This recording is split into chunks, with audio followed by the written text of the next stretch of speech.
it's super hot where I am. It's just, there's not even like a little breeze. It's just like, when the weather is really still and it's just sticky. It feels like that today. Um, so today, oh, that's so sweet. Thank you. Like Hawaii, but Hawaii always seems to have a breeze. There's not much breeze happening right now. Um, so I'm really, really happy to be with you today, to have this open session. And I just want to be able to connect with you in, real time, because I usually hardly ever get to really read the comments, and I feel like I miss so many things. So, as I said in the description, this is just an open space. A couple of people shared some questions that they had in the circle, in my circle, which I'm going to be more than happy to talk about. But I really just want this time for us to be able to connect, and we can sing and do some meditation and just be together as a sangha. It is a beautiful day. Oh, so special. Every time I get to do a live, I feel like it's like a holiday or something. It's like a very special day. So I'm going to begin with my invocation, as I always do, and just as a chance for us to just join our hearts together and be here for whatever this time is going to offer to us. So thank you, Richard. So just sit back and relax, and just allow yourself to become fully present here for this experience that we're going to have together. And whatever is weighing on your heart, you can just let it down, give it to the earth. You don't have to carry that right now. This time is for unburdening of the heart.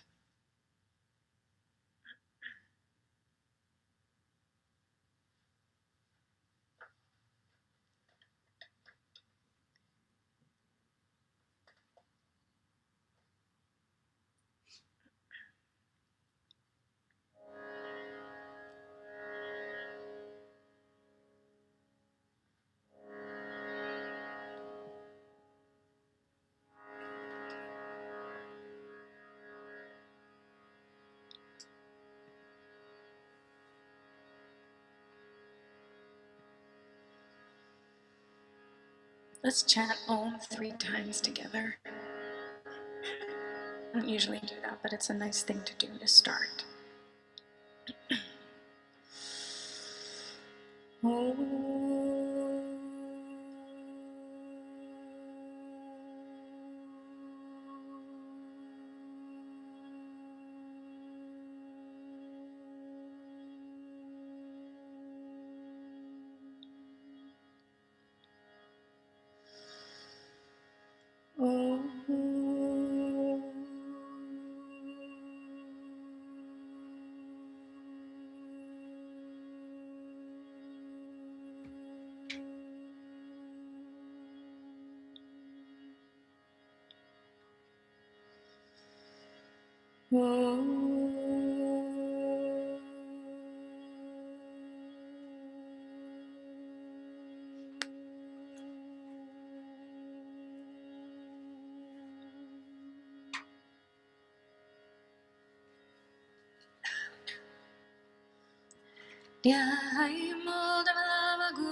Snigdha Pangavidhokinim Bhagavati Nandasmida Srimukhi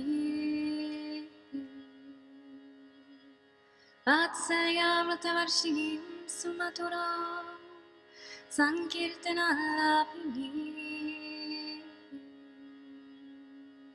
Shamangim Madhusita Sutim Amritanandakvikam Ishwari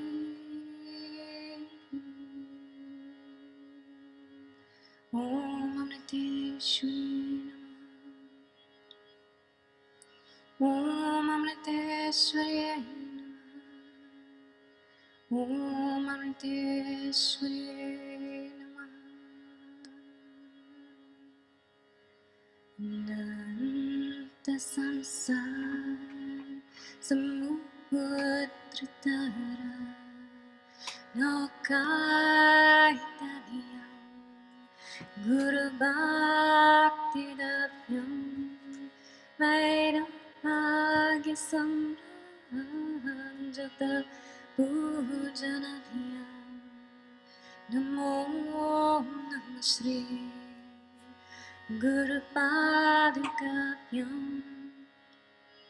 Namo Namah Shri Guru Padukabhyam Namo Namah Shri Guru Padukabhyam Namo Namo Namo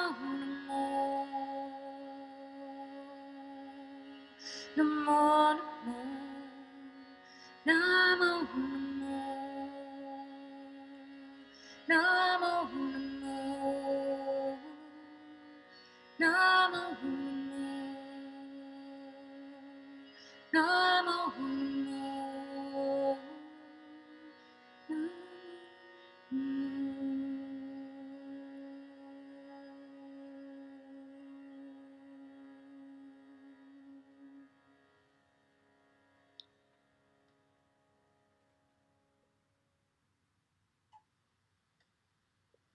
So just breathe in and hold it for a moment.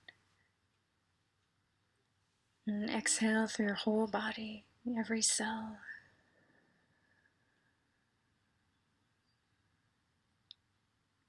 Releasing the day. I'm going to do it 2 more times. Just breathe in naturally. Hold. Exhale through every cell.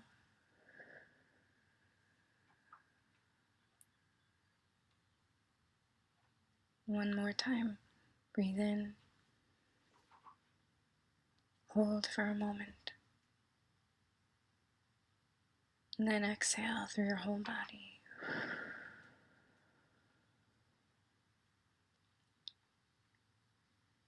Feel the sense of your mind and body being together in the same place. Usually they're not. So for this moment, just allow mind and body to be joined wherever you may be in this earth, wherever you may be sitting or lying down. Just be in union. That's what yoga is. Yoga is union.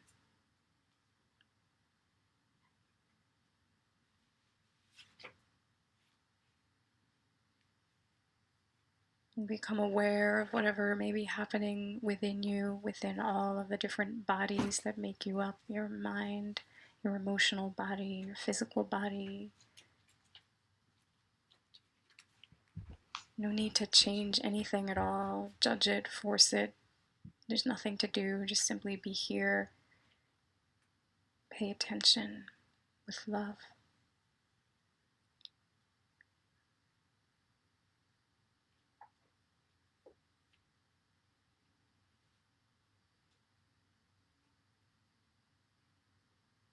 And if you want to just put your hand on your heart, just as an acknowledgement of your true home. As I'm sure many of you know, I always say that when we acknowledge where we are in space, we point to our heart.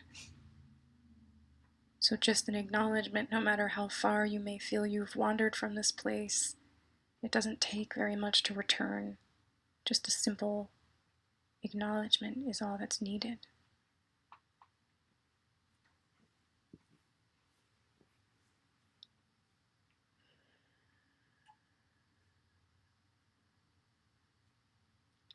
And let's imagine all of our hearts connected throughout the world.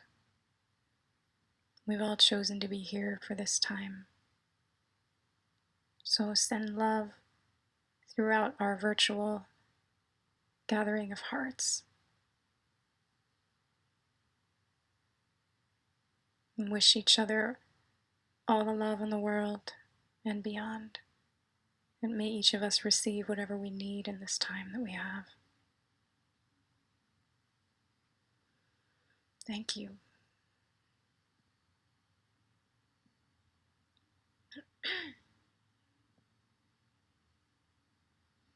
Thank you, thank you, thank you. So I just wanted to start just by what I was feeling just in that meditation, which is just the awareness that Sometimes it's difficult to return to our body and return to our heart. It's not always a comfortable thing to do, as much as we may be interested in, meditation and spiritual practice.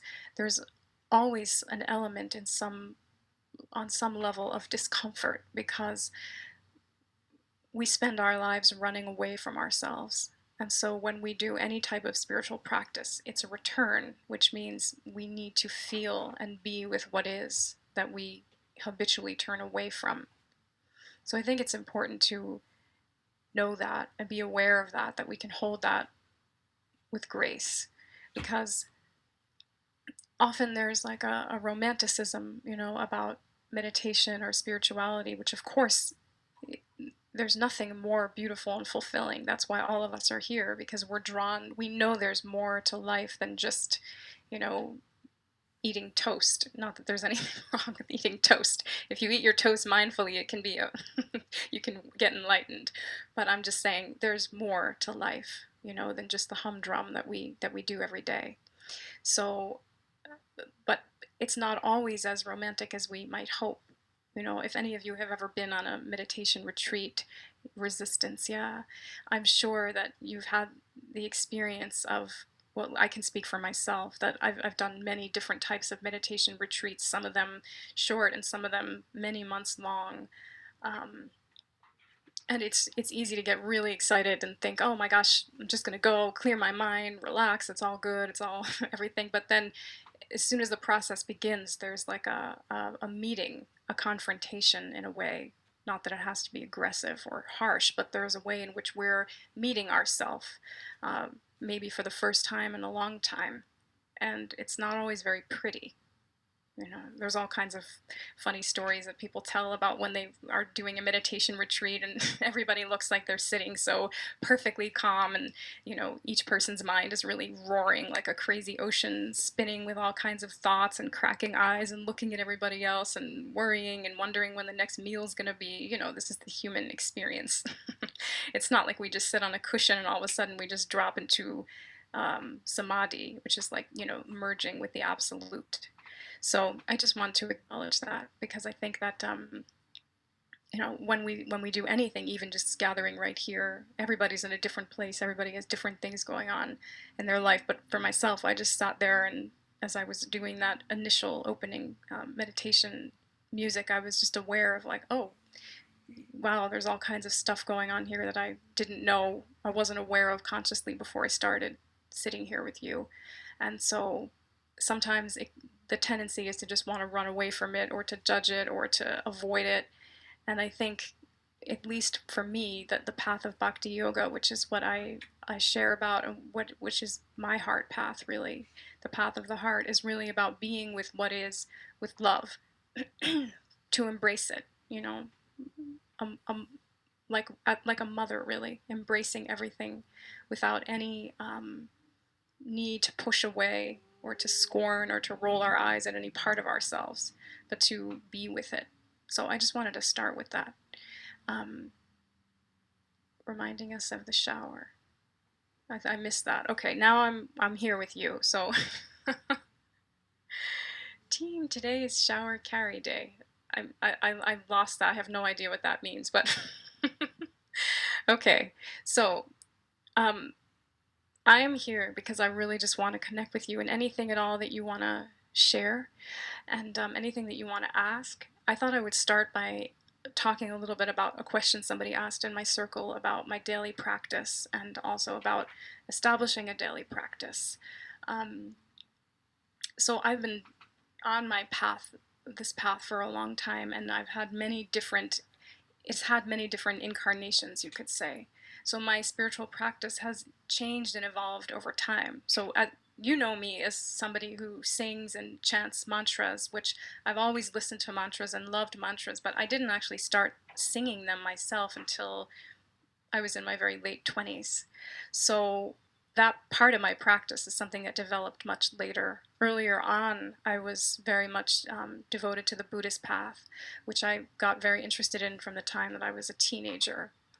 And I met Thich Nhat Hanh when I was a teenager, which was a huge blessing. And he became just a very important teacher in my life and sort of introduced me to um, the path of mindfulness, the art of mindful living, you could say. And when I was 21, I was able to go to Plum Village, which is his monastery in France. And so I was deeply on the Buddhist path and the path of meditation, and I had also had an experience. It's a longer story, but when I was 16, I met a medicine man from a Shoshone Lakota medicine man from a reservation in Wyoming. A very long story, but I ended up. He invited me to come to a Sundance ceremony, and to experience that, which was an incredible blessing and totally changed my life. Um, I was able to do a sweat lodge there and meet many, many different amazing people who shared their wisdom teachings with me, their indigenous wisdom teachings, which for me as a 16-year-old person had never had any experience with that, never mind a white woman, being invited into this space. That was an incredible gift to me and an honor, something that has just stayed with me my whole life. So I stayed connected to this man. His name was Bidu, this medicine man, Sundance leader, um, for a long time until he died about 10 years ago, no, maybe 7 or 8 years ago, and it was really a loss. But I continue to go back to the reservation many different times, and I went to the Sundance again, and I went up there and saw him at various times, and so that was also a really important thread on my spiritual journey. So there have been lots of different components to it, to how the kind of spiritual mutt that I am. And but when I first started really doing practice, the first time I went to India, I was 21, and I was a practicing Buddhist at the time. So silent meditation was my thing, and I wasn't sure how I was going to feel about the Hindu tradition. I didn't have much experience with it. I was very freaked out by the idea of gurus, even though I thought Thich Nhat Hanh, I thought of him as my teacher. The word guru was very, very scary to me at that time. And so before I went to India, somebody had shown me a picture of Amma, who's been my guru now for the last long time, 22 years. But when I first saw the picture, I just thought that was very strange and I didn't want anything to do with it. But I ended up meeting her when I was in India, and that's a whole other story. But I'm getting to the daily practice. So Amma has been my teacher for a very long time. But I've had many other teachers as well, but she's kind of like my root and the source for me. And so in that lineage, there are many different spiritual practices that she recommends for people. And so there have been times in my life when I followed those practices very, very carefully, very closely. So some of the practices, for example, would be chanting the 1,000 names of the Divine Mother. It's a practice called Archana. So some of you know my song on Insight Timer, the 108 Names of Devi. That's actually a condensed version of a much longer prayer called the Lalita Sahasranama, which is the 1,000 names of the Divine Mother, which takes a long time to chant. And it's not chanted the way that I sang it. So I adapted it by adding a melody to it, but traditionally the mantras are chanted in more of a kind of a rote way. Um, Om Parasakti Namaha, Om Srimatre Namaha, Om Srimaharagni Namaha, Om Srimatsimhasaneshwari Namaha. That's how they're chanted. And I'm doing this because typically when that practice is done, when the mantras are chanted, we offer each mantra from our heart, like a flower from our heart. We just offer to the universe or to the divine, however you conceive of it. So I'm always used to doing that when I chant that. So there were many years of my life when I chanted that every day, and I also would do a meditation practice called the I Am meditation that I learned from Amma, or just plain sitting meditation. I would do mantra japa practice using a mala. So I have a mantra. So I have a personal mantra from Amma that she gave to me.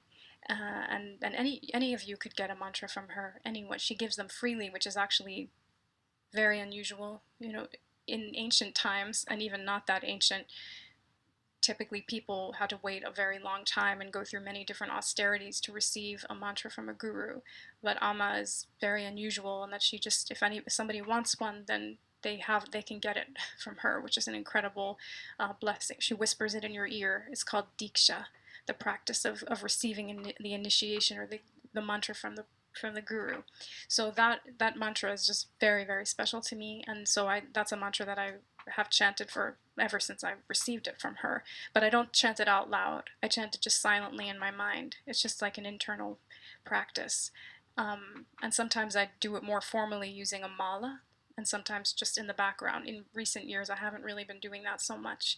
But all of this is just to say that so my practice has evolved and changed over the years, and sometimes I've been extremely disciplined and following, these very specific, sitting for 30 minutes every morning, or sitting for 30 minutes every night, silent meditation, or doing the chanting of the names of the Divine Mother, or all of these different kinds of things, doing mantra japa. And then when I discovered, so I went through this very difficult period that you've heard me talk about when I was ill for several years. And during that time, it was really hard for me to do any spiritual practice at all. And actually, at that time, I was very identified with my spiritual practice. I thought I was such a good spiritual practitioner. I had a very robust spiritual ego. And it was like a little balloon, and life just took a pin and just popped it, and that was it.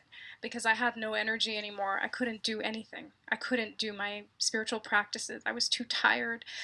I just couldn't do anything. And so I was confronted with this very difficult time when I thought, who am I if I can't do this? If I don't feel like I'm a good spiritual practitioner, then maybe I'm just worthless. I had to confront that part of myself.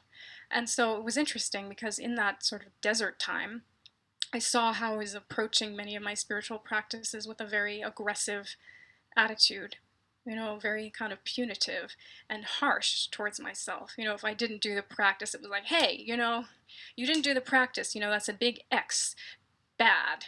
And I just started observing the way that I was not treating my heart with very much care and kindness, which sort of seemed antithetical to the whole idea of doing spiritual practice in the first place. But there was a realization of that because I just wasn't able to do it.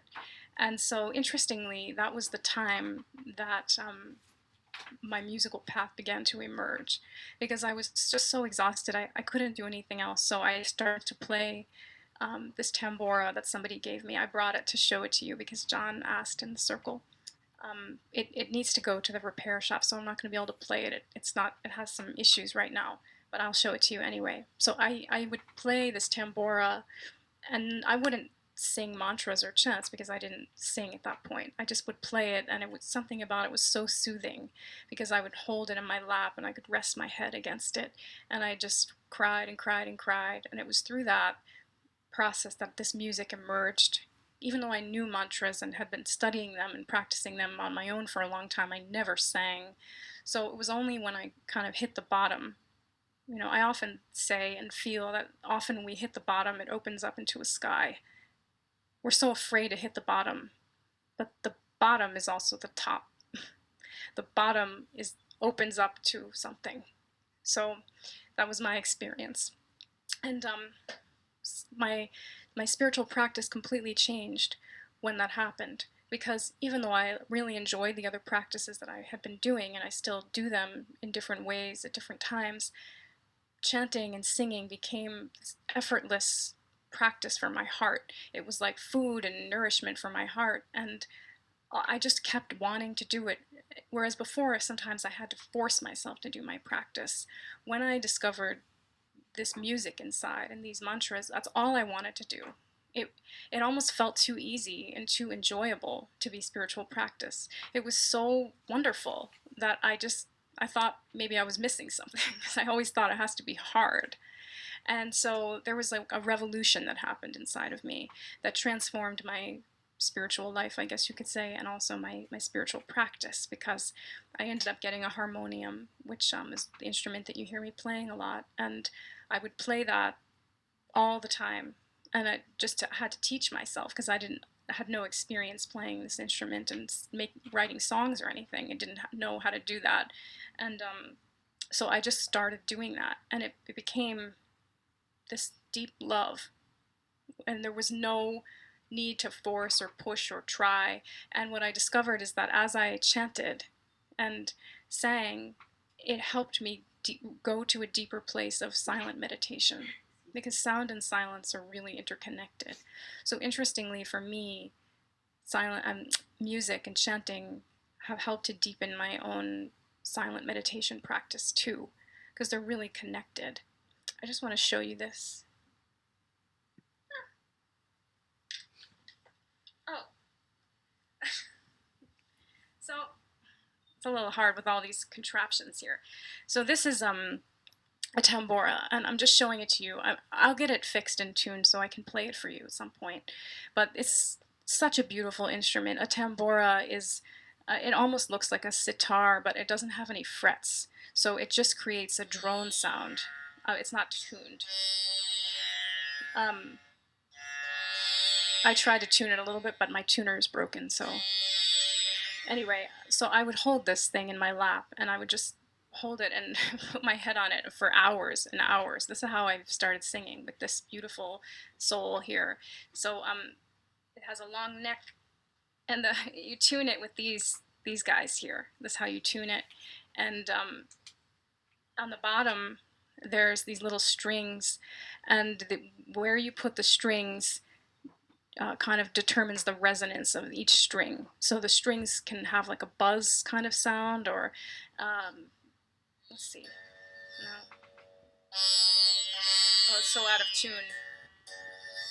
Yeah, you can hear it a little bit there. So what makes that resonance is where the string is sitting underneath the strings of the instrument. And it's not that difficult to play, although it's an art to play this instrument. And interestingly, you know, if you've ever seen a classical Indian music concert, there's always a tambora. And the tambora represents the substratum of, you know, consciousness or awareness that's underneath everything. It just keeps going with that sound all through the whole concert, just steady, steady sound. It's, if you ever see it, you'll notice it. And so this instrument um, was like my ally that took me to a new world that I never knew was inside of me before, because I didn't start singing until, like I said, I was, you know, older. And so um, so this is how it started, and this became like the foundation of my spiritual practice. Now it's different. So as I was saying, like, you know, my practice has changed a lot over the years.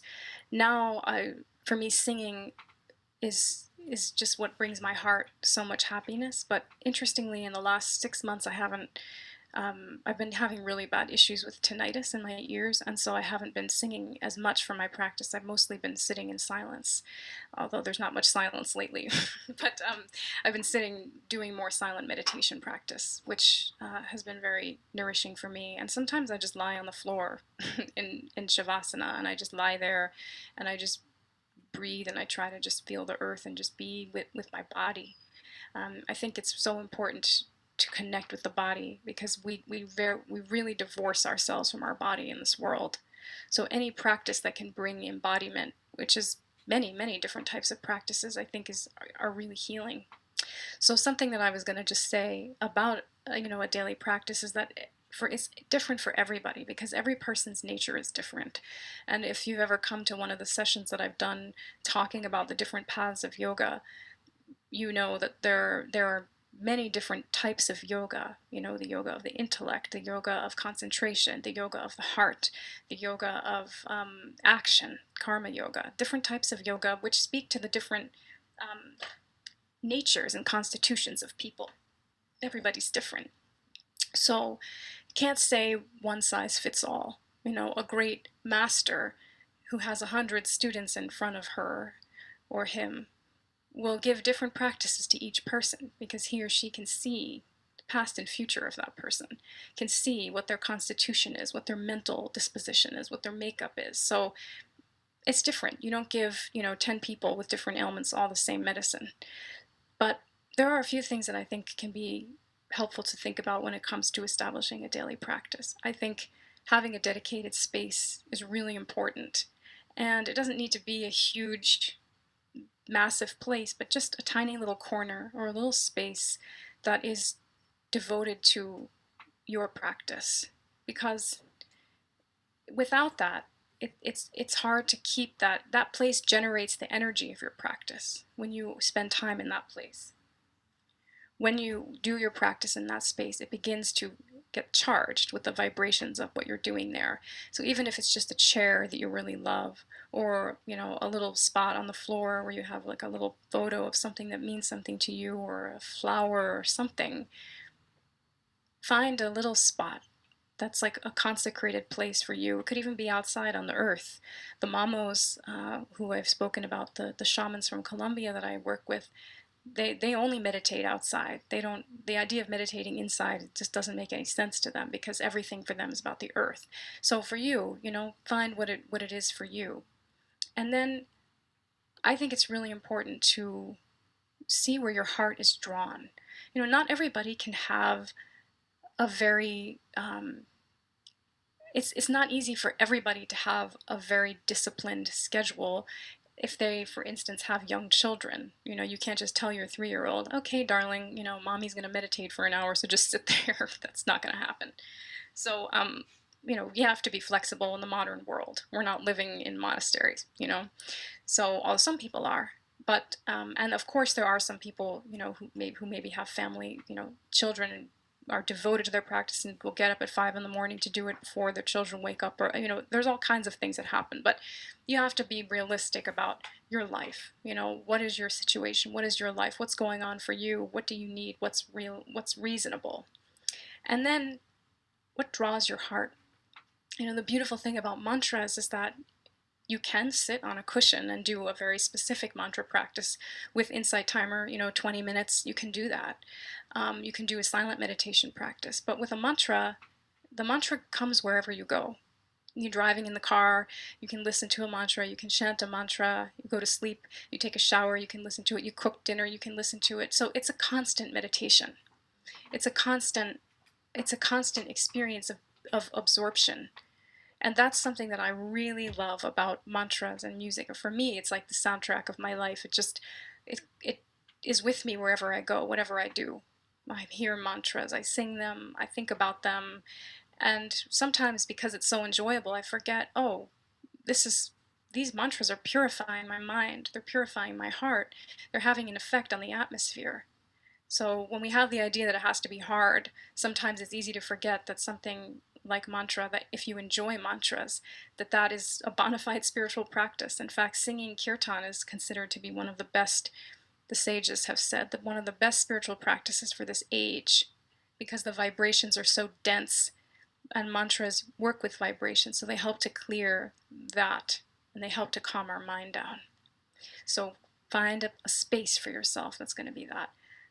Think about what is realistic for you, what you can really do, given your life circumstances. Are you a morning person, or are you a night person? You know, do you like to sit for long periods of time, or do you like to do things in little increments throughout the day? Do you eat 3 meals a day, or are you a snacker? I'm a snacker. I mean, I like meals too, but I like to snack. But, it's good to think about it, just to get a sense of who is this person? What is my constitution? And then see, what is your heart drawn towards? Experiment. You can have your own little medicine bag full of different types of practices, different types of mantras, different types of things that you can do. And as you learn what you need, you take out the specific medicine that you need for that time. But it's also helpful to go deep, with something or a few things, instead of just digging lots of shallow holes. It can be helpful to find a few things. If you find something that really speaks to you, try going deep with that, for a little while, see what happens. It's so easy, because spirituality has become almost like a marketplace, that it's easy to just be like, oh, I'll take this one day and that one day, and then, but you owe it to yourself to really immerse yourself in something. And so if you're really loving singing mantras or listening to mantras, let that become like a part of your life. Bring it into your life more in different ways. And I think another thing that's always an interesting balance when it comes to a daily practice is finding the balance between, love and discipline. this has been a challenging one for me. You know, discipline is and structure are really important. Otherwise, we may just never, have any regularity to what we're doing. But we don't want to go too far over the edge that you get the way that I was when I was younger, which was just a total taskmaster. It took all the joy out of the practice. There was no joy anymore. I was just doing it because I thought I had to be a good spiritual practitioner. I wanted to get brownie points for my meditations, or it wasn't conscious maybe, but it was more of an expression of something that a way that I treated myself that was coming through in my spiritual practice. So we can actually learn a lot about ourselves through the mirror of our spiritual practice, if that makes sense. It shows us a lot about our mind and our heart. What opens your heart? What touches your heart? What softens the armor around your heart? Go to that. Go to that. Let yourself be with that, because we have so much armor around our heart. What we need is to feel our heart again. And if you're not oriented towards the heart, you may be oriented towards the mind. You may enjoy reading scriptures and analyzing them and doing self-inquiry and thinking about spiritual teachings and writing about them and really analyzing your mind. There's so many different practices you can do for that. So that's a little bit of a couple of suggestions. I I think that Insight Timer is actually so amazing because there's just such an incredible array of different types of teachers doing different things, different types of practices, and over time, as you're there, you kind of see, oh, I keep being drawn to this type of thing, or I keep being drawn to that type of thing. But maybe at another time in your life or another moment, something else will speak to you. For me, music is just an incredible gateway. Music helps me more than anything. But sound and silence are just two sides of the same coin. So I hope that's a little bit helpful. If you have any questions, more questions about that, you can ask. You removed the armor out of your heart and now maybe feeling too vulnerable. Well, I hear what you're saying. How do we be soft in a hard world? It's a really good question. How to feel the softness of our heart, but also protect our heart and take care of our heart and not walk around so that we're completely exposed. How does that work?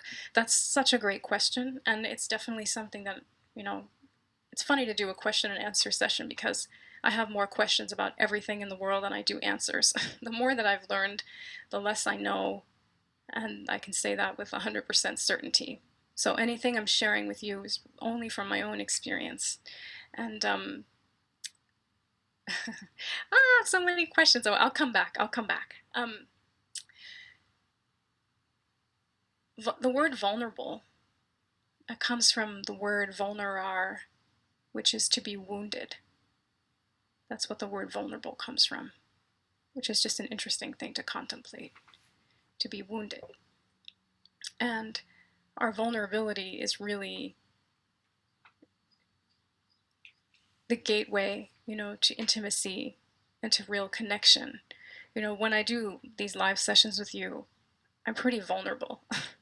I'm not, I'm here, I'm in my house, I can't see any of you, and I'm kind of just like, ta-da, here it is, and I'm not, but because of that, we're able to connect. If I just had it all like looking perfect and being perfect, it might be a really nice program, but you might not find me relatable in any way. So there's something about vulnerability that is unifying and that connects us. And I think it's really important to acknowledge like the value and the import of that. And also, in this world, there are many different things that can hurt our hearts.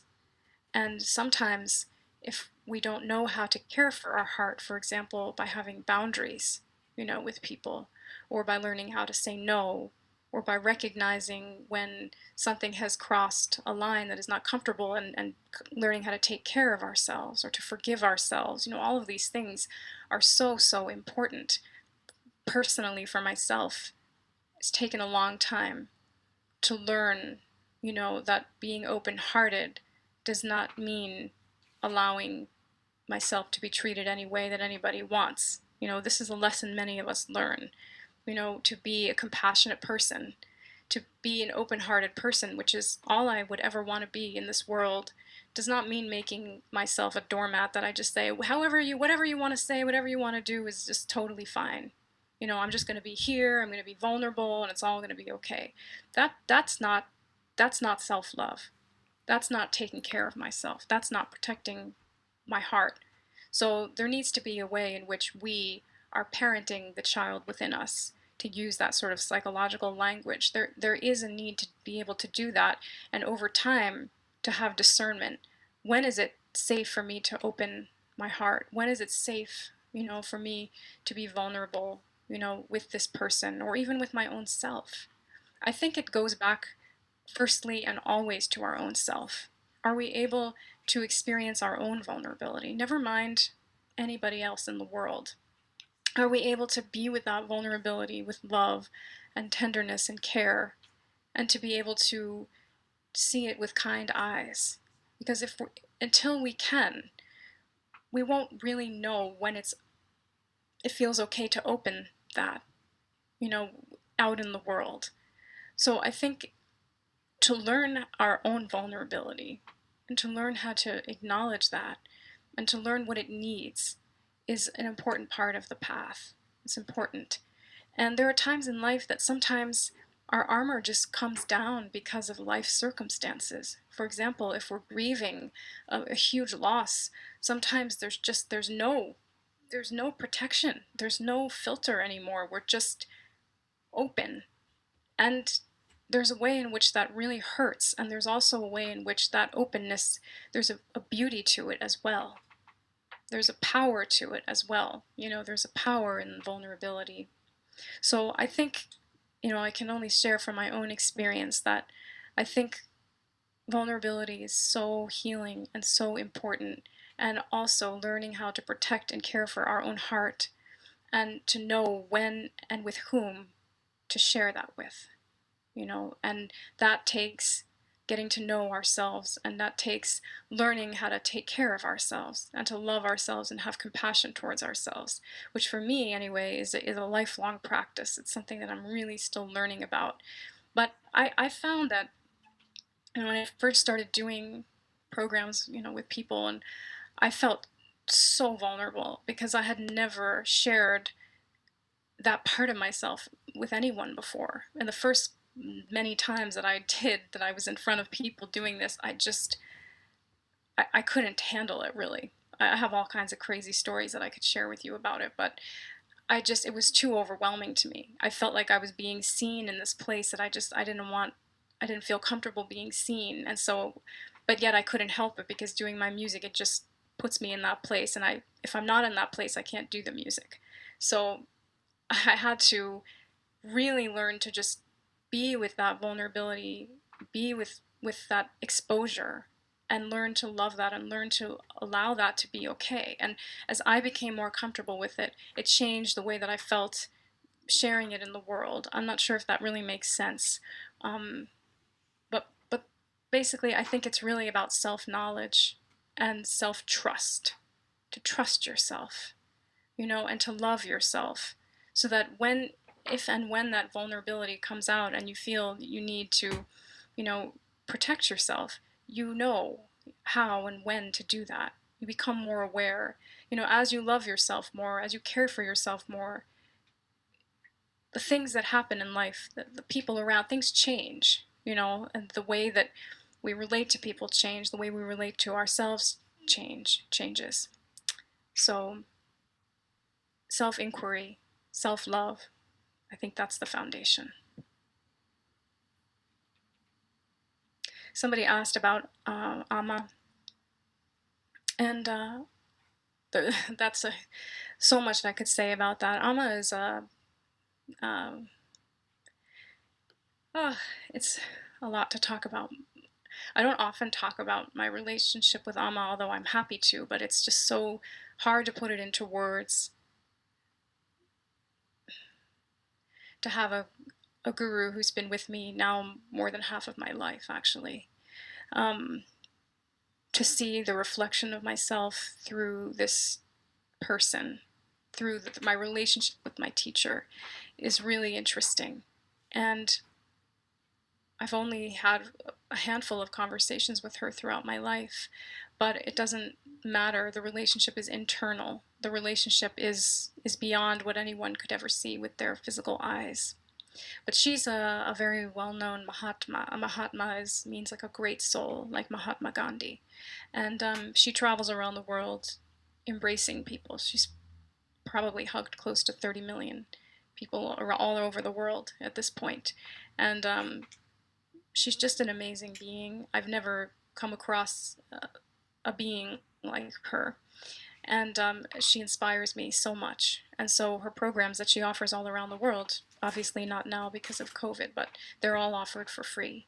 Anybody can go and anybody can receive a mantra at the programs. There's a program called Devi Bhava, one specific public program that she offers where people can get a mantra. So, how did I originally come into my active spiritual life? Um, I'm talking about Amma, who's my spiritual teacher. This is Amma here. That's Amma. There's so many different pictures of her, but she lives in Kerala in South India. And I mean, honestly, if anything positive comes through what I do, I feel it's because of my teacher's grace, honestly. I feel like I mean, the fact that I can even sing and all of that, I don't have words for it. It's not through my own doing, it's not through my own effort. It makes me emotional to talk about it, but it's just like a gift, you know? And so, and I feel that connects me to my teacher. So, the way that I got actively started with my spiritual life was when I was a teenager and was just a very unhappy, miserable person. And I just didn't have an easy time when I was younger. I was really sensitive and the world just made no sense to me. I didn't enjoy the things that other people enjoyed, and I always felt like I just didn't know where I belonged in the world. And yeah, I really struggled. You may not think that if you look at me, I look like, oh, maybe I would fit in and be like, you know, in the in group or whatever. I wasn't that way. I felt very estranged from like the mainstream, you know, world in my high school and stuff. And so, but that was a blessing because it pushed me to look for more. And it was during that time that I first met the medicine man that I mentioned earlier at the beginning, and he taught me many things.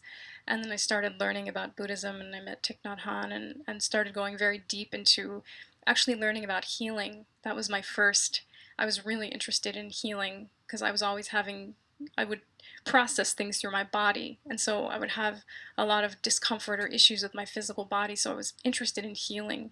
So from the time that I was pretty young around then, I started learning a lot about different healing traditions and practices and studying with different people. And then it kind of all merged together.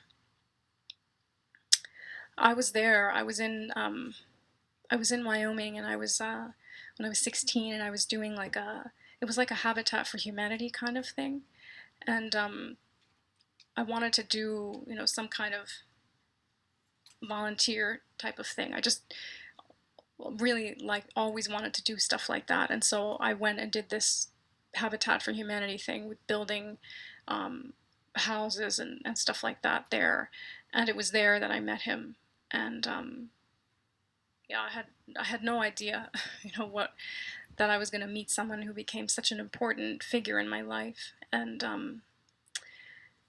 at that point, I also became very interested in actually in activism. At that time, I was around the Red Power movement. I learned a lot about it, and just learning a lot about what happened to the indigenous people in this country, which is just an unbelievable atrocity.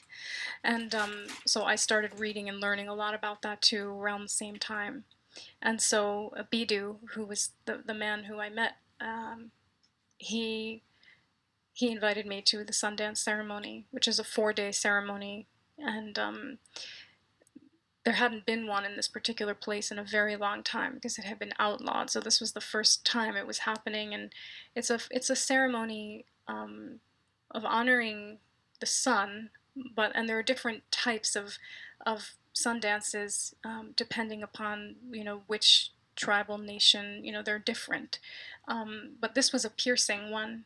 So the people who were in it, the men, would pierce themselves as a way of offering like a sacrifice to Mother Earth, and they would fast for 4 days and 4 nights, and it all happened in this very beautiful place. And there was an arbor. At the center of the arbor is the tree, a special tree that's cut down in a ceremonial way, and there's prayers that are tied all around this tree, and everybody would gather, basically all day, support the dancers as they would, there would be drumming and chanting all throughout the day, and supporting the dancers in this, in their practice. Obviously, I had never experienced anything like that before, as a young white woman who grew up in New York City until I was 13.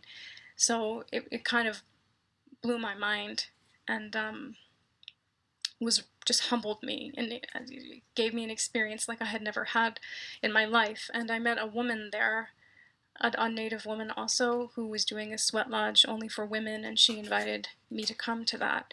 And I went to that, and it really changed my life because I went in to the sweat lodge. If you don't know what a sweat lodge is, it's like the womb of Mother Earth, you could say. It's made out of branches, and it has tarps and blankets on top, and you crawl in, and in the center is a pit, and they bring in to this pit fiery rocks that have been heated in a fire for many, many hours, and then they close the flap and they pour water on the rocks and steam.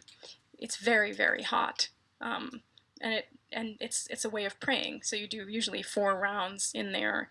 They open the flap to let the air in between the rounds, and you pass around prayers, whoever's in the sweat lodge, and it's just a very purifying, very powerful form of prayer and healing. And so when I did it, I mean, I had no idea what I was getting into, and my whole body was crying. That's how it felt. Once they pour the water on the rocks, the steam and the heat are so hot, and and you're in this very small enclosed space, and it filled the space, and just my whole body just was burning, and like felt like just crying really. And I had to put my head down on the dirt because it was so hot. And when it finished, I walked out of that. Um, and I walked into the plains where I was, and I remember the sun was setting, and the moon, it was a full moon, and the full moon was there over the mountains, and there was like heat lightning going over the mountains. And I remember I just sat down on this rock. It's funny, some things just stay in your mind. There was this beautiful smooth white rock on the ground, and I picked it up and I put it on my face, which my face was really hot from being in the sweat lodge, and I just felt this rock on my face, and I was just looking at nature, and I just felt inside like my life will never be the same ever again. I didn't even know what I meant. I didn't even know what that meant, but it was like a rebirth, and it was. It was for me. It's still so emotional to talk about it, even though it was so many years ago, but that changed my life, and my life never was the same again. That was kind of like flipped on the switch, and so on. I was very fortunate to be able to maintain a connection with Bidu for so many years. We lost touch for a while, and then we found each other again. I went up there a number of times, and so that I would say that's how it got activated. We never really know. Yeah, yes, definitely. Yeah, sweating is I mean, there's something to that, but the sweat lodge is very unique. It is a kind of church, and when it's done the traditional way, it's a very, very sacred experience to be in communion with people, and like essentially like you're going back into the womb of the earth and praying and just being with Mother Earth in such an intimate way. And it's I went up there when my grandmother died, This was years ago. I think it was 2008. I went up to see Bidu. I was living in Colorado, and I drove up there, and he did a sweat lodge for me. He did it, and his sister came, and his cousin, and there were just some people there, and I was scared because I felt claustrophobic, and I hadn't done one in a long time, and I was like scared to, because it's claustrophobic if you don't like being in like a small space. I was a bit scared going in, and he obviously he could feel it, and I was sitting in there, and it was pitch black. You can't see anything, but I had my eyes closed like so tight, like I didn't want to open my eyes. Of course, he had a lot of gifts, and he, without even needing to, he couldn't see me with his physical eyes, but without even knowing anything, he just took a rattle and he poked me and he said, hold on to this and open your eyes. You need to look into the darkness. That's what he said to me. And that was such a powerful experience for me. That was the last time I saw him. He said, look into the darkness.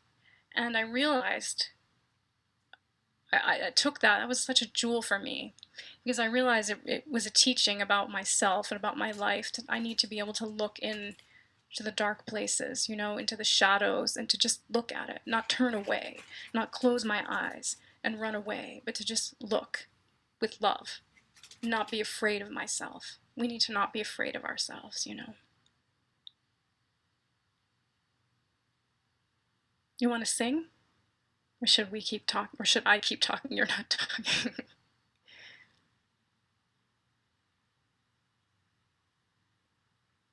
Yes? Oh, talk or sing? Sing. Okay. Yes, sing. I think we need to take a break. I'll speak again after I talk. I think I'm gonna sing. I think I'll sing Ong Namo, not the version on the app, but a different one, and then maybe at the end we can sing Loka, since I know many of you know that and request that often in the circle, so we can sing that together. So let's sing Ong Namo Gurudev Namo, honor the wisdom within.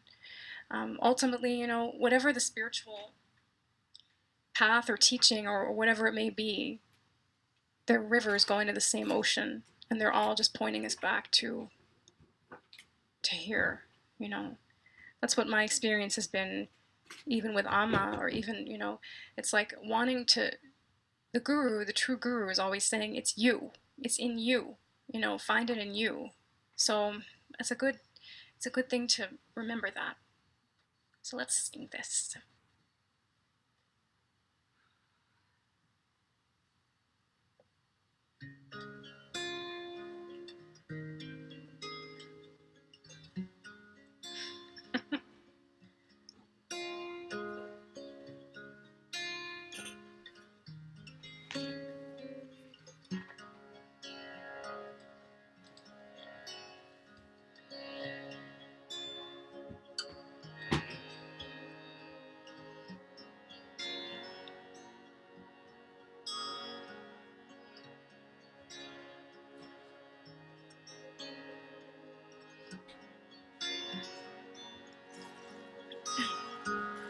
Om Namo Gurudev Namo.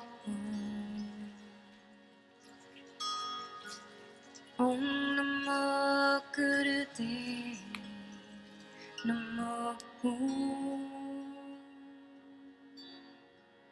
Om Namo Gurudev Namo. Om Namo Gurudev Namo.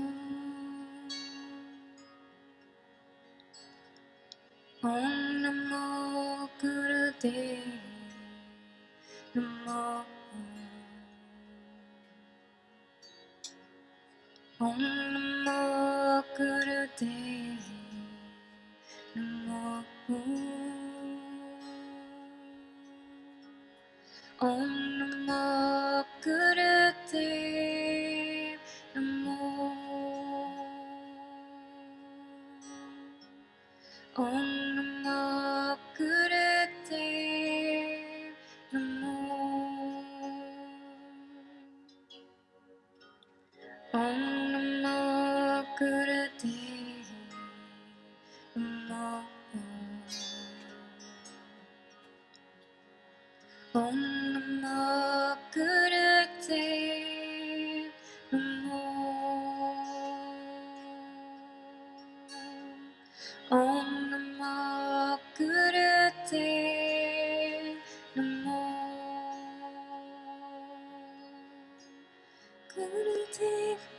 Gurudev, Gurudev, Gurudev Namo. Gurudev, Gurudev, Gurudev, Gurudev Namo. Gurudev, Gurudev, Gurudev, Gurudev Namo. Gurudev, Gurudev, Gurudev, Gurudev Namo. Vaheguru, Vaheguru, Vaheguru,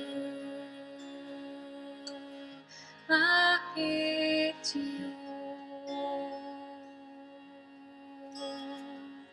Om Namo Gurudev Namo. Om Namo Gurudev Namo. Om Namo Gurudev Namo. Gurudev, Gurudev, Gurudev, Gurudev Namo. Gurudev, Gurudev, Gurudev, Gurudev Namo. Gurudev, Gurudev, Gurudev, Gurudev, Gurudeva. Gurudev, Gurudev, Gurudev, Gurudev, Gurudeva. Gurudev, Gurudev, Gurudev, Gurudev, Gurudeva. Guru is the remover of darkness. We all have a guru that lives within our heart. So just turn your focus towards that, even if you don't even know what it means for you. There is an intelligence in your heart. And the guru is also life itself. Everything and everyone can be our guru if we choose to see it that way. So this song is a way of acknowledging and honoring the presence of the guru in our life. Sending our gratitude to our teachers in their many forms throughout our lives. Sometimes difficult people and experiences are our teachers. Sometimes blissful, beautiful people and experiences are our teachers. And just say thank you to all of it. And especially to that guru that lives within us, the teacher within, that's guiding us forward, that has brought us all to this point in our lives where we're turning within to listen, to look.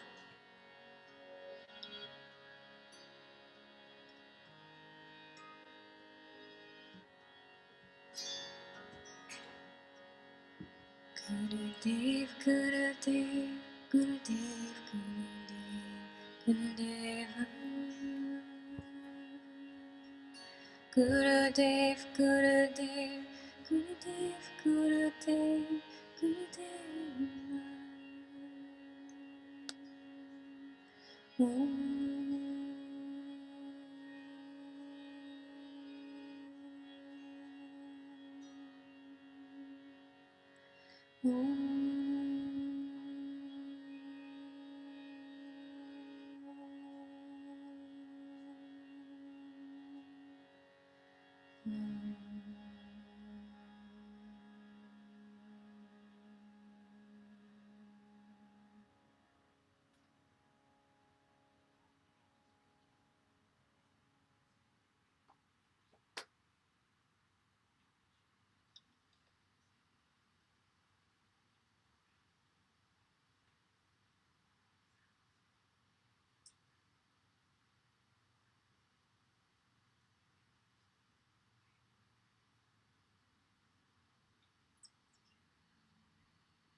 at a certain point, there's nothing to say, right?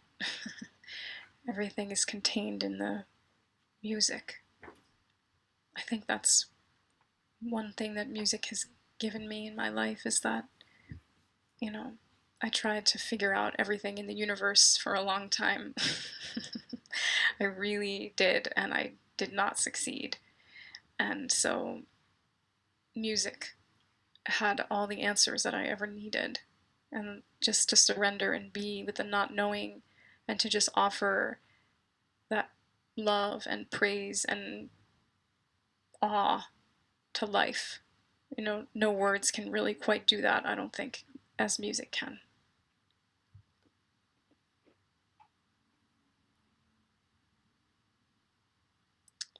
Healing journey. Hello. For me, I mean, the healing journey, the spiritual journey, the creative journey, it's all one journey, really. The human journey, right? And so I guess it all depends on how you think about healing, or in what specific context you're referring to it. But I think in general, healing is to become whole. I did a session on healing. Maybe some of you were there for it. And, to become whole is really to remember our wholeness. On any spiritual journey or healing journey, I think oftentimes we have the sense that we're missing something. And so we're trying to get something we don't have, or move towards something, or fix something that's broken. But the irony, and really the truth of it, is that we already are complete. We already are whole. And so we're not getting something that we don't already have. We're just remembering something we forgot. We're reclaiming something that we thought we lost.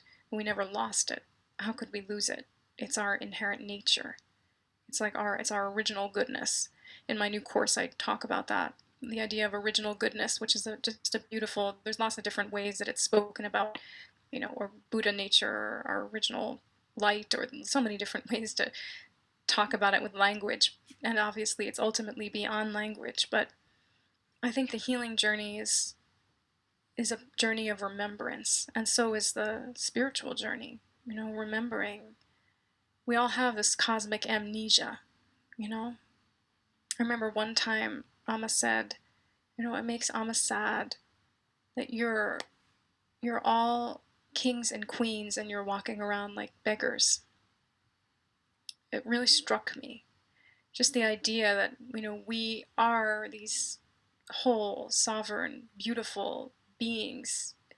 We have so much incredible wisdom within us. We have so much potential within us, and yet we often, for many reasons, shrink ourselves down to like a little grain of rice, and think I'm powerless, or I can't do this, or I'm worthless, or whatever. There are good reasons why we have these stories, why we tell ourselves these things. It's not like we just woke up one day when we were like a little baby and said, I'm worthless. We're learned. These are learned beliefs, and it's not our fault that we feel and think these things.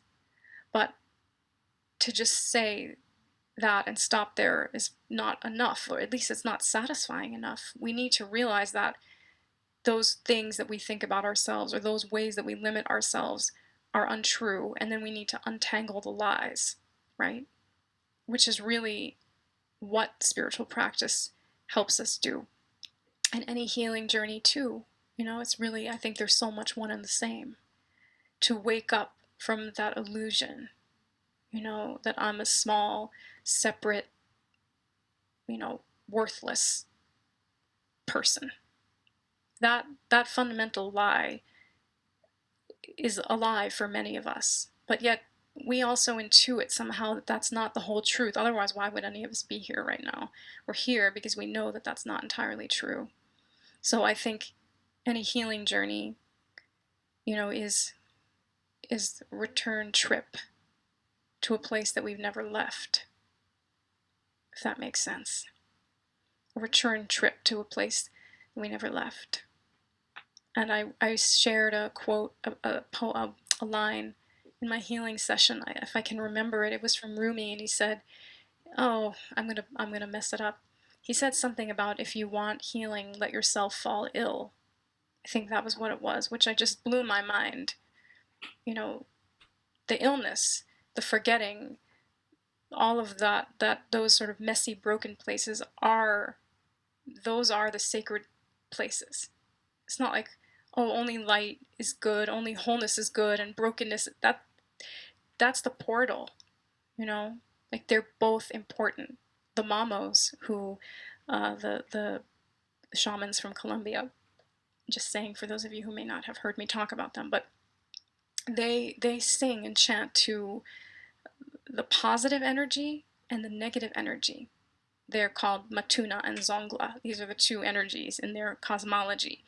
But they don't just sing to awaken the positive energy. They also sing to the negative because it's about balance. It's about wholeness. When I first heard that, I thought, that's are we really going to sing to the negative? That seems strange because in my mind, it's positive, but no. It's about wholeness. So positive, negative, they're both important. They both weave together to create the whole or the harmony, right? So in that same way, there's the healing comes from, you know, sickness, or our knowledge or wisdom is, it's the ignorance within us that pulls that out. So we don't want to like say any of these things are bad and wrong. They are actually the sacred entry points. If I hadn't experienced those years of really dealing with illness and depression, then maybe I never would have found the music. So the illness was the healing.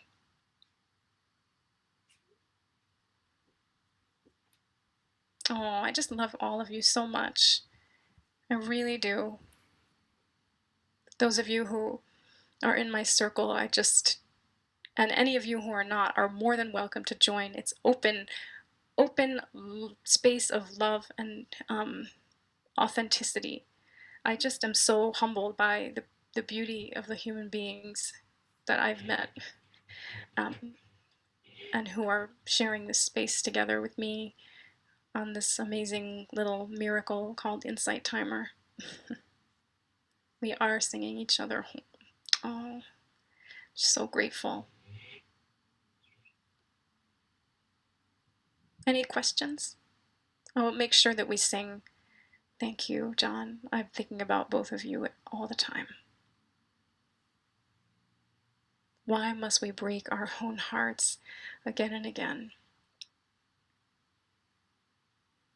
I wish you were here so I could find out what you think about that.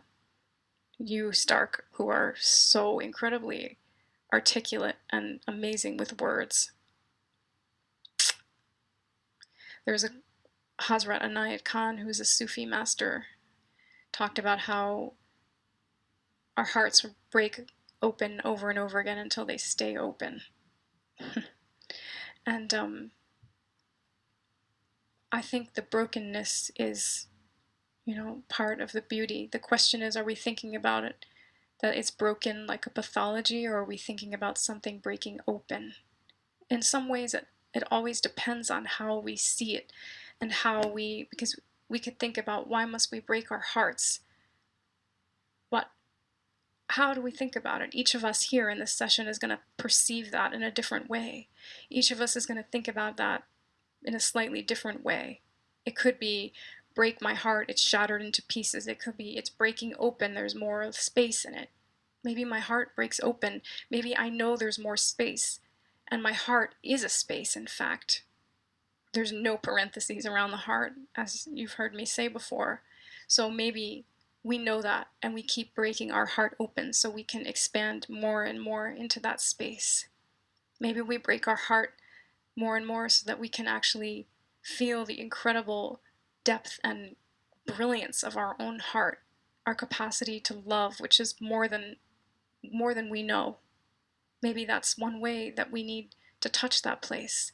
If you read the stories of mystics from all different spiritual traditions, many of them spend much time heartbroken.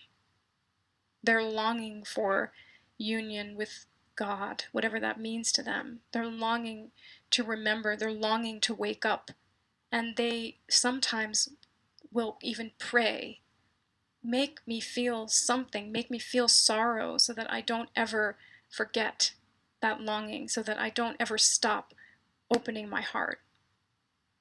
Not that we have to follow a path of sorrow in order to wake up, but everything can be used for our awakening.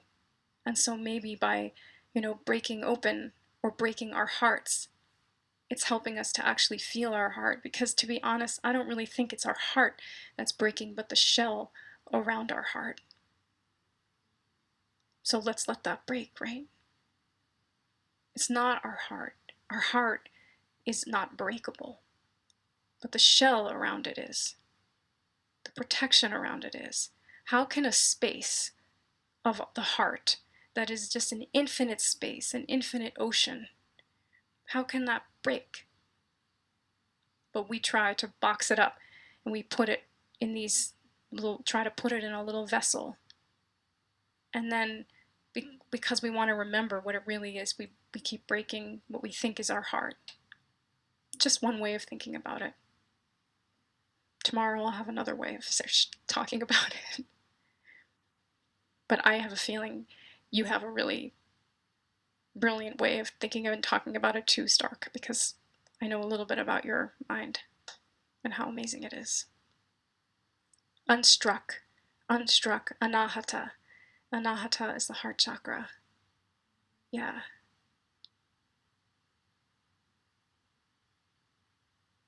Compassion. That's it. Nothing wrong with the shell, though. It's like, it's not only good to have an open heart. Sometimes it's the intelligence of our being that protects us and that builds walls and armor. It's we've all experienced many, many different kinds of traumas and wounds in our life. And so our being learns how to protect us in the only way that it knows how. So we can't say that that's bad, only that maybe we get to different points in our life when those ways of relating to ourselves, when those protections are no longer serving us, are actually causing us more harm. Whereas that shell that once protected us, that we needed, now feels suffocating. You know what I mean? It's like the analogy of the snake, which I think I may have shared once in the circle, but a snake, it if it doesn't shed its old skin at a certain point, it could die, actually. It needs to shed its old skin, but it doesn't do it until there's a new one that's grown underneath it. So we have to trust that, that we have these patterns. We have these patterns of protection, and they're there for a reason. They're not our fault, and there's no point blaming or shaming ourselves for them because they were created to try to take care of hurt places. And then at different points in our life, maybe we realize that there could be another way to live, or another way to care for those hurt places that would allow for more light, more space, more freedom, more connection. It doesn't have to be forced. I would say that's one of the main things that I keep learning on my path, is just that we don't have to force the transformation. You don't force, if you just, plant a seed in your garden and you just stand over it and just tell it to grow, in an angry voice every day, that's not going to change how fast it comes out of the earth. We have to just allow it. It goes back to the trust thing. Like, there has to be some level of trust in our own being and in life itself, that there is an intelligence that's working things through. We don't have to rip our heart open. I mean, if you rip a flower open, as Amma says, you just destroy it. So let it do what it knows how to do. Yeah, my octopus teacher is such a beautiful film.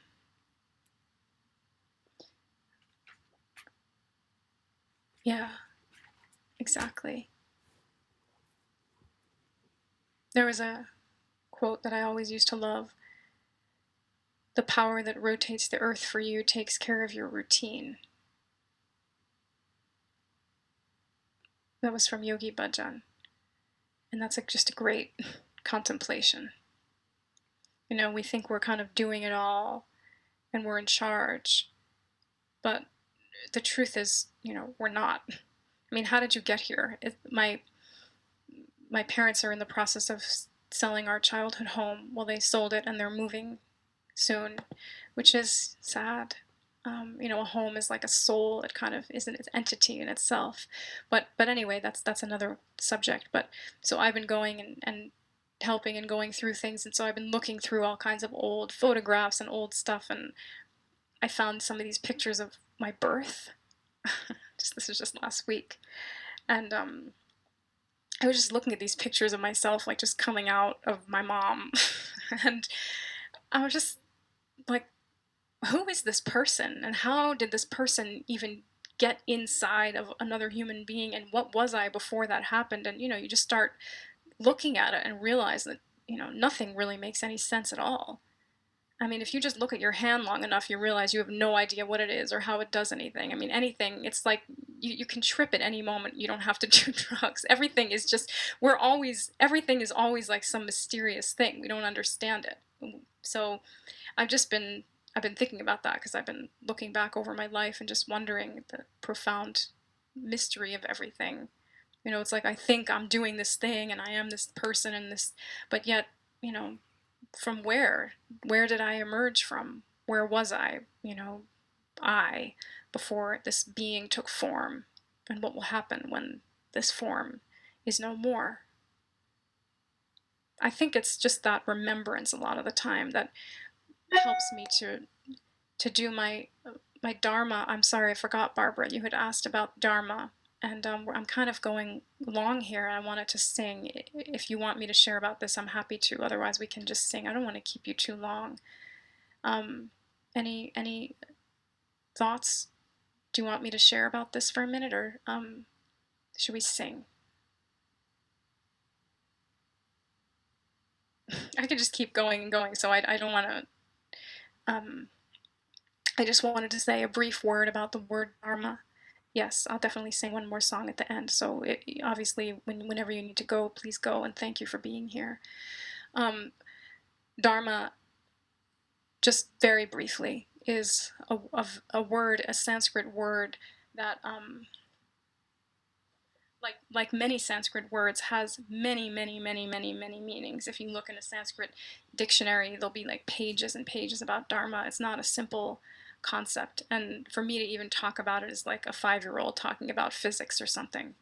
Um, it's almost just very difficult to talk about because it's so nuanced and it has so many meanings. But Dharma, it means a lot of different things, and it's a central teaching in many different spiritual traditions: Hindu, Buddhist, Jain, Sikh. It's a central teaching. So it means a lot of things. It can mean a collection of teachings. It can mean duty or morality. It can mean like a life purpose of some kind. You know, am I doing my dharma? You know, um, everything in existence sort of has a dharma. It has a nature, you know, of its own. For example, the nature of fire is to burn things. It's to be hot. The nature of sugar is to be sweet. So everything has its own essence, and we too have our own dharma. Dharma, in the most sort of generic sense of the word, is something that upholds the cosmic order. In Sanskrit, the word is rita, R-T-A, rita, which is the cosmic order. Dharma helps things to be in harmony, and it helps things to be in a pattern of order. And so every person has their own dharma. And we could say really that there is an absolute dharma and a relative dharma. Sometimes it's referred to as swadharma, which is your personal dharma. But ultimately, all of us have the same shared absolute dharma, which is to know ourselves, to know our spiritual nature, to awaken. That is our truest dharma. And then here in this world, in this relative world, we also all have our another dharma, which is what we're here to do, how we're here to serve the world, what we're here to give. And every person has a place. Everything matters. Amma sometimes says that, even if a tiny screw is missing from an airplane, it can't fly. Everything has its place and everything has its value. So we too have a dharma. So we could talk for hours about, what is my dharma? How do I know what my dharma is? How do I discover that? I mean, I could probably do a whole session just on that, because it's such a vast subject. But the basic idea is, who are you? What is your essence? What is your nature? What do you have that is unique to you to bring to this world? It doesn't need to be something, I guess this is my dharma. I am doing this. I didn't even really set out to do this. I didn't say when I grow up I want to, teach on Insight Timer and sing mantras, and it was choiceless. It happened. And it happened from following the threads of my life and following the little clues of my life. As I look back, I see how all the dots connect, and who knows how it evolves from here. This is not the end, so who knows? Um, I hope. But for each of us, oftentimes, like, the things that we grapple with in our life, or that we struggle with, or that we work with, are often the gift connected to the gift that we have to give to the world.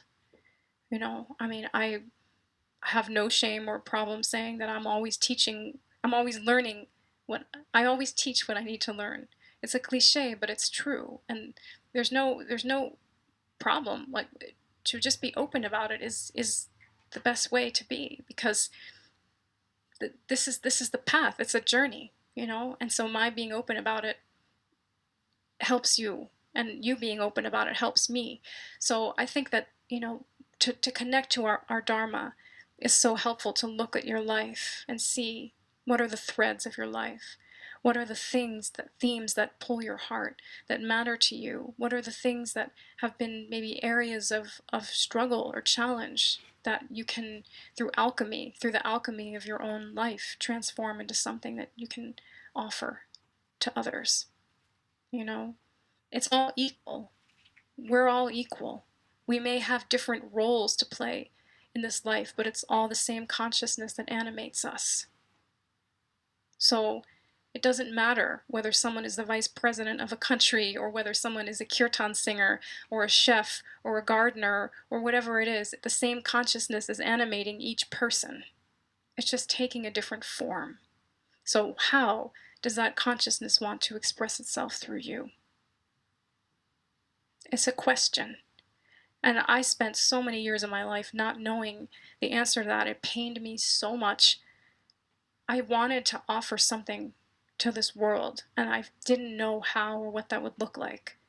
And I was really in a lot of pain about it. And it evolved in a way that I would never have imagined. So I think connecting to our longing is really helpful.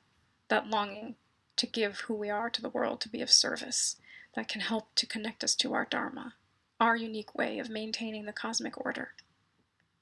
All right, I've yapped a lot. So if you're good staying with me for another few minutes, I'm going to sing Loka, that I know many of you know, and so you can sing along with me, and we will just share our love with the world and send good vibrations into the world, asking for peace on this planet, which is in deep need of those prayers.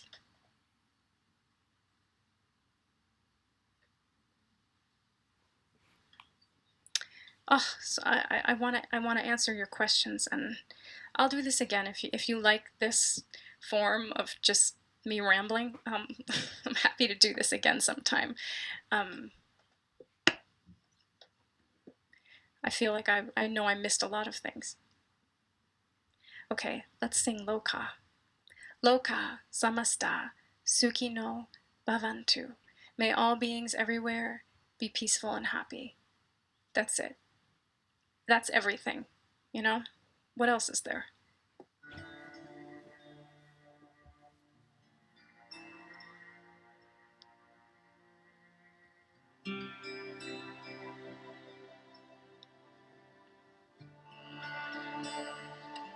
You can definitely sing with me, because I know you know this. You have no excuse.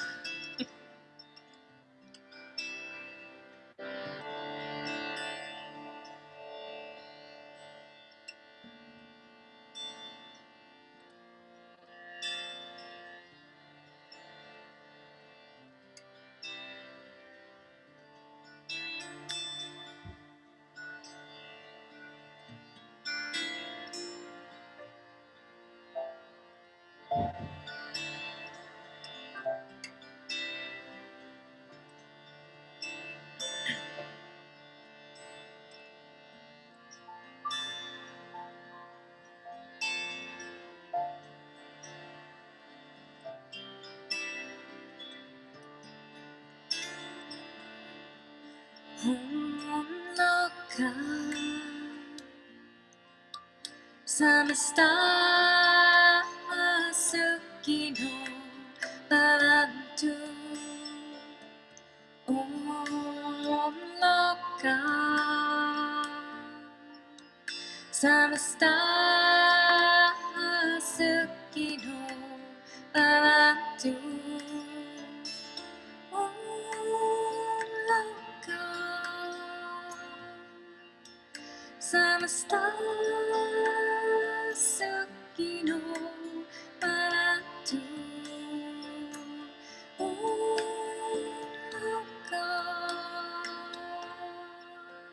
Samasta Suki no Bhavantu Om Loka Samasta Suki no Bhavantu Om Loka Samasta Suki no Bhavantu Om Loka Samasta Suki no Bhavantu Om Loka Samasta Suki no Bhavantu Om Loka Samasta Suki no Bhavantu Om Shanti Shanti Om Shanti Shanti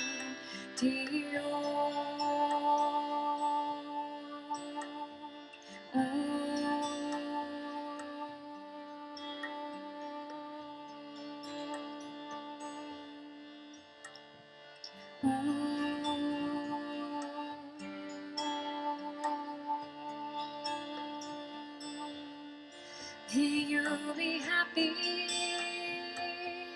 may you be safe, may you be free, know your divinity.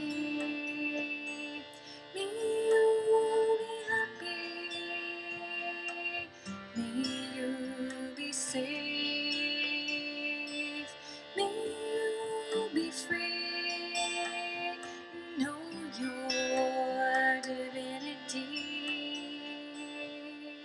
Om Shanti Shanti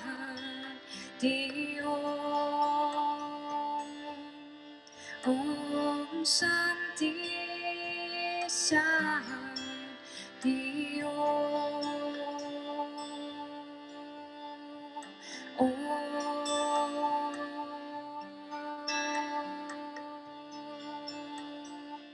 Let's sing Om together.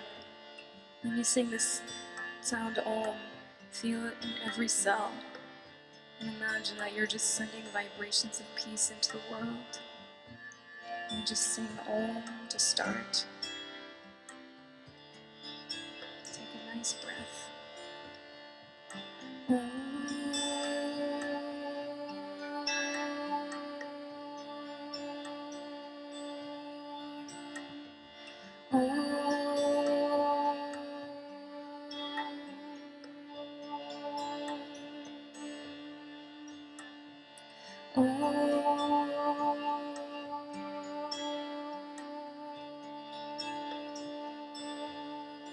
May there be peace, peace on earth. May there be peace throughout the universe. May there be peace, peace on earth.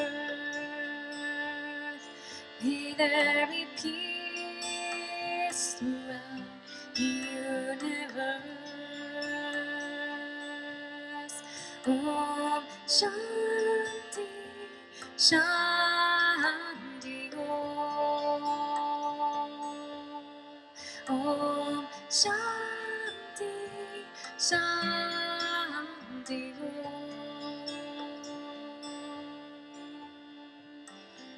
You just focus on your heart for a minute. This mysterious, beautiful place. And I want to invite you to just think of something that you feel grateful for in this moment. Whatever that may be. Appreciation, gratitude for the ways that life loves you. Just feel that gratitude and let it expand. The little flame that the wind is blowing on. With your attention, that flame gets bigger and bigger. This flame of gratitude and love for your precious human birth.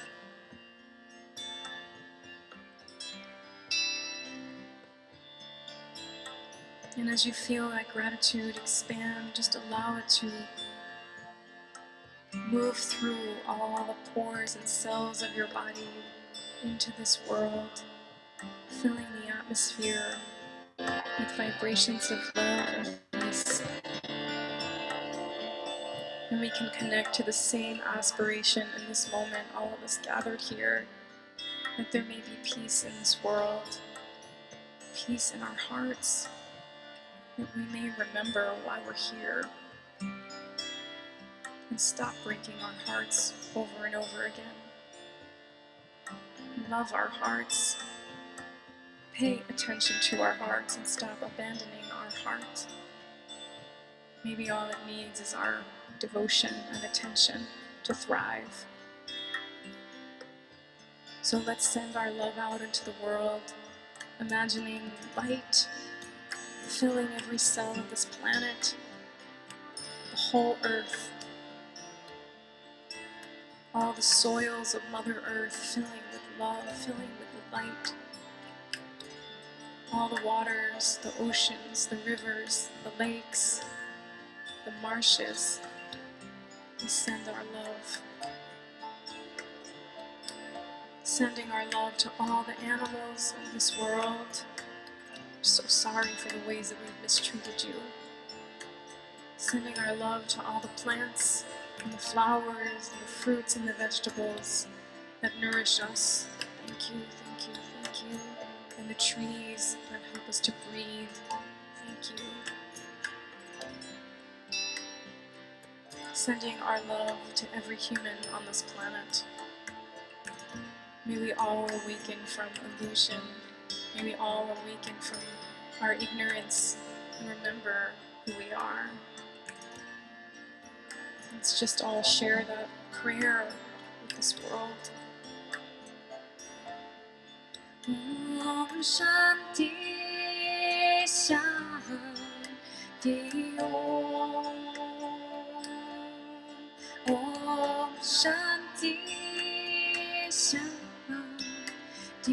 Om.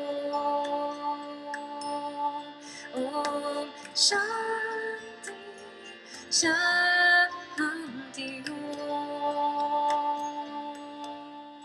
Om Shanti, Shanti Om. Om Shanti Om. Om Shanti Om. Shanti, Shanti, Shanti, Shanti Om.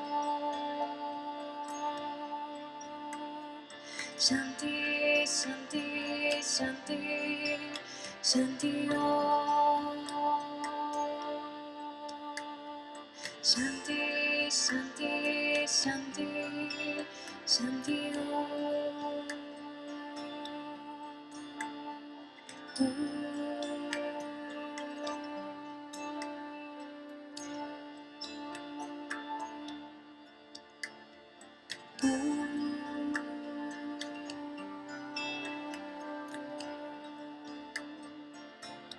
send some metta, loving kindness to yourself. May I be happy. May I be safe. May I forgive myself. May I remember myself. May I be kind to my own heart. May I trust the intelligence of life.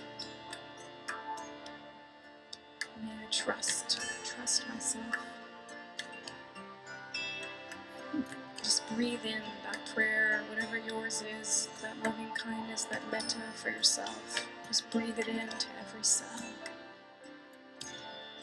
Shanti is peace. So we send Shanti to ourselves and to all of our loved ones and the whole world. Shanti, Shanti, Shanti, Shanti, Om. Shanti, Shanti, Om.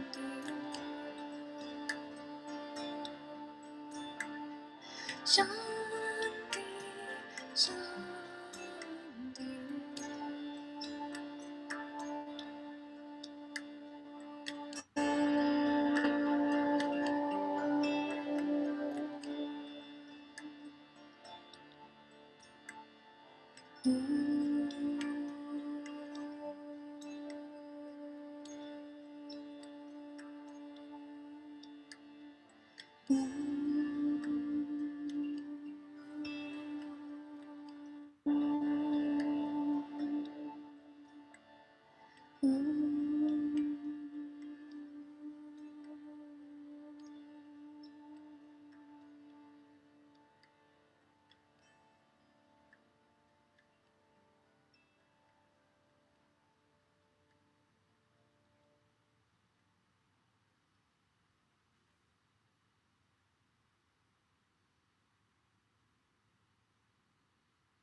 And let's just finish by chanting 9 Loka Samasta Sukhino Bhavantu, just how I like to end the practice,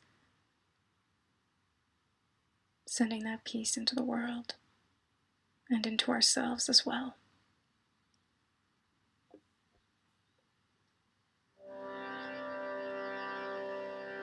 Om Loka Samasta Sukhino Bhavantu. Loka Samasta Sukhino Bhavantu. Loka Samasta Sukhino Bhavantu. Loka Samasta Sukhino Bhavantu. Loka Samasta Sukhino Bhavantu. Loka Samasta Sukhino Bhavantu. Loka Samasta Sukhino Bhavantu. Loka Samasta Sukhino Bhavantu. Loka Samasta Sukhino Bhavantu. Om Shanti, Shanti, Shanti.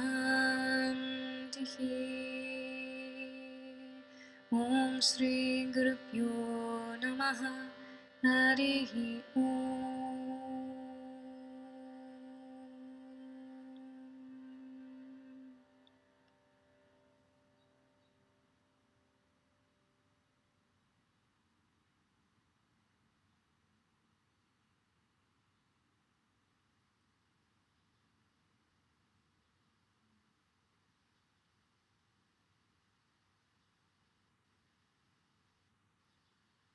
Thank you so much for staying so long today, and thank you. So many of you made donations today, and I'm so touched. Thank you so much. It means a lot to me, and it's really helpful so that I can make more recordings for you. I wish that it was free making music, because I would just pump it out all the time, but I have to pay, my engineers and musicians and stuff. So your support helps me. So thank you. And thank you for your presence. And thank you for your questions. And I'm sorry for those that I missed.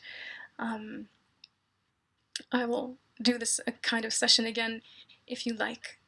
My next one is on the solstice, and it's the water ritual, which I know many of you have done with me already, but I really like to do them intentionally on the equinox and the solstice. I used to do that for many, many years in person at a place nearby where I live. I used to do a kirtan and on the equinox and solstice, a special one for 7 or 8 years. But now it's really special to be able to share it with you online.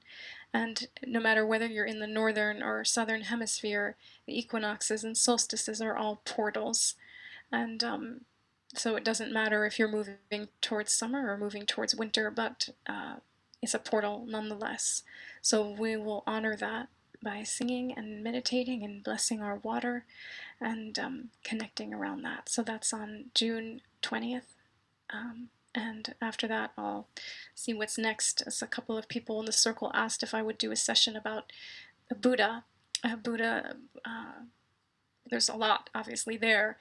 I did a session way back in the beginning when I started doing these on Insight Timer called Buddha's Wise Instruction, where I talked about the basics of the Buddha's teachings, which I think are so interesting and important to uh, connect to. So I will do that at some point. And yeah, just thank you so, so much.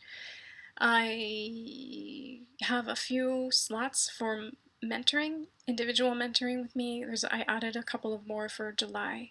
So that's as far as it goes, just to the end of July. So you're welcome to meet me, there for that spiritual friendship, as I call it.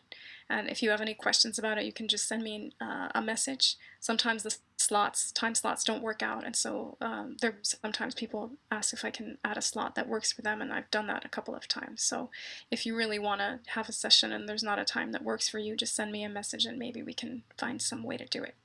Anyway, you guys have been here for so long, and I'm so grateful, and gratitude to my teachers, to Amma, to Mother Nature, and to all of you, and to Insight Timer. Thank you. Thank you so much.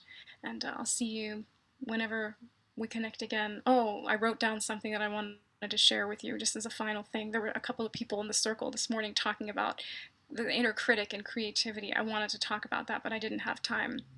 But there's a quote that I want to share with you from Clarissa Pinkola Estes, who wrote Women Who Run with the Wolves. She's a wonderful writer.